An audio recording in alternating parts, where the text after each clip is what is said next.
se aberto para começar a lidar melhor com essas questões.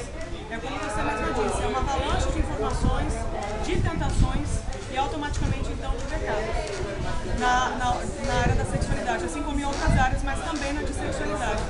E um desafio que a gente tem então como missão, já que representa a missão Avalanche, é treinar cristãos para enfrentarem esses dilemas e desenvolverem projetos que venham ser relevantes para essa geração.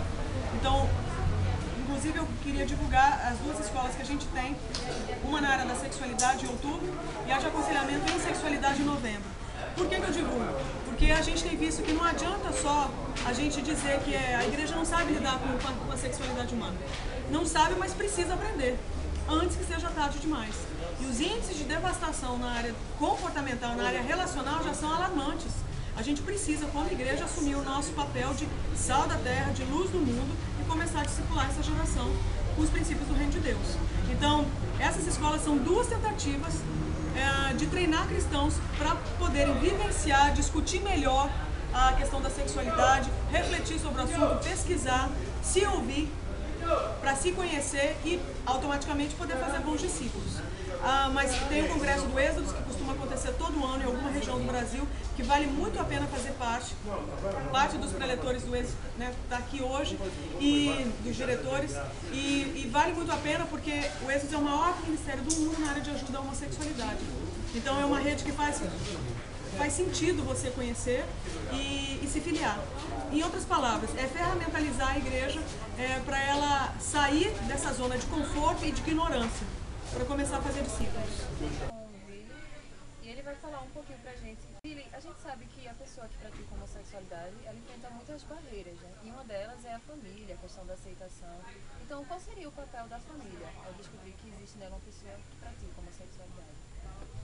Mas essencialmente a família tem que entender que a pessoa, primeiro, a homossexualidade é uma disfunção emocional, é um problema causado por relacionamentos disfuncionais na família. Então, o papel da família é amar, é receber, é abraçar, é afirmar esse rapaz, essa moça.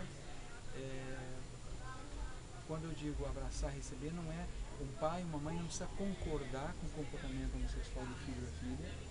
É como, por exemplo, você é minha filha, eu falo, olha, eu não concordo com o que você faz, mas eu amo você é minha filha, nada muda isso. Porque geralmente a pessoa que está praticando homossexualidade está numa busca pelo amor, está buscando o amor do pai, está buscando o amor da mãe. A própria psicologia secular hoje coloca que o comportamento homossexual é uma busca reparativa, uma tentativa de preencher um vazio emocional que é gerado pela própria família. Então, a tragédia é que geralmente as famílias mais disfuncionais, quando descobrem que um filho ou uma filha está envolvida, eles são violentos, são agressivos, isso não vai resolver, não vai mudar a pessoa. O que muda, o que transforma é amor, aceitação e dá espaço para a pessoa voltar a crescer. Certo, estou aqui com o Denis e ele vai falar pra gente assim, vai dar um conselho na verdade. Denis, como é que a pessoa que sofreu abuso sexual, ela deve ser acompanhada pela igreja? Como a igreja deve enxergar ela? O fato é que a igreja não está preparada para trabalhar a situação do abuso. Os seminários teológicos não se preparam pastores para trabalhar a questão da sexualidade e abuso é uma delas. Então, a pessoa que foi abusada sexualmente, ela precisa primeiro romper com o segredo, contar para alguém, mas esse alguém ela tem que ser muito sábio no sentido de entender quem é essa pessoa, que ela pode abrir o coração e ser ouvida, e ser amada, e ser querida e orar. Então aí eu penso que o texto de Tiago 5,16 se aplica nesse momento. Confessai os vossos pecados, as vossas culpas uns aos outros e orai uns pelos outros para serem curados. Então a pessoa que foi abusada precisa inicialmente abrir o coração e romper com o silêncio para ser tratada emocionalmente, enfim, ser trabalhada nas suas feridas emocionais causadas pelo abuso sexual. E o que a igreja pode fazer? Sair dessa situação de apatia, sair dessa morbidez de dizer que isso não tem nada a ver comigo. Isso faz parte do trabalho da igreja, porque Jesus nos convida para ser uma missão integral, salvar o espírito, o Senhor salva o espírito, a alma e o corpo. Então nós não podemos achar que as pessoas não têm alma e não têm corpo. Nós precisamos, de uma maneira geral, alcançar todas as esferas da pessoa humana e aí então nos capacitar, ler a respeito. Existem livros que são muito bons a respeito e não achar, né, tirar essa ideia da cabeça de que essa realidade não faz parte do meu dia a dia.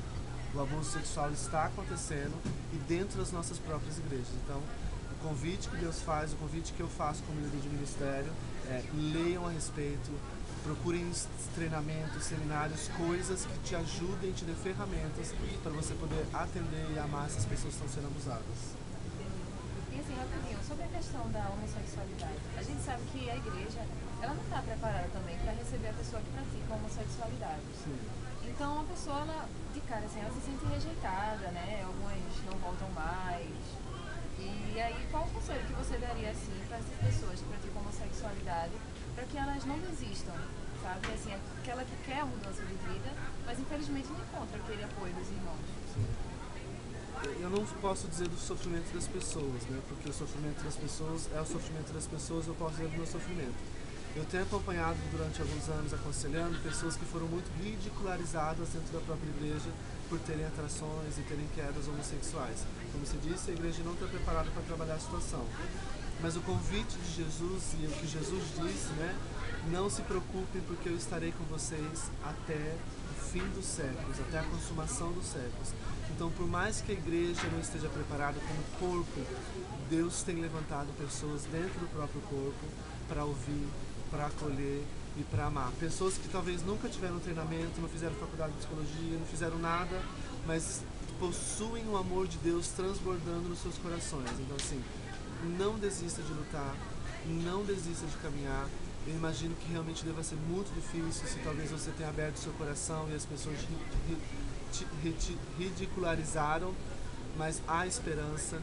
É possível você ter a sua sexualidade transformada por Deus e é possível você viver uma vida de castidade, caminhando com Jesus em santidade. Então, assim, ore a Deus, eu sei que Deus vai te responder, pedindo pessoas para que possam te acolher e te amar, que é o que você precisa.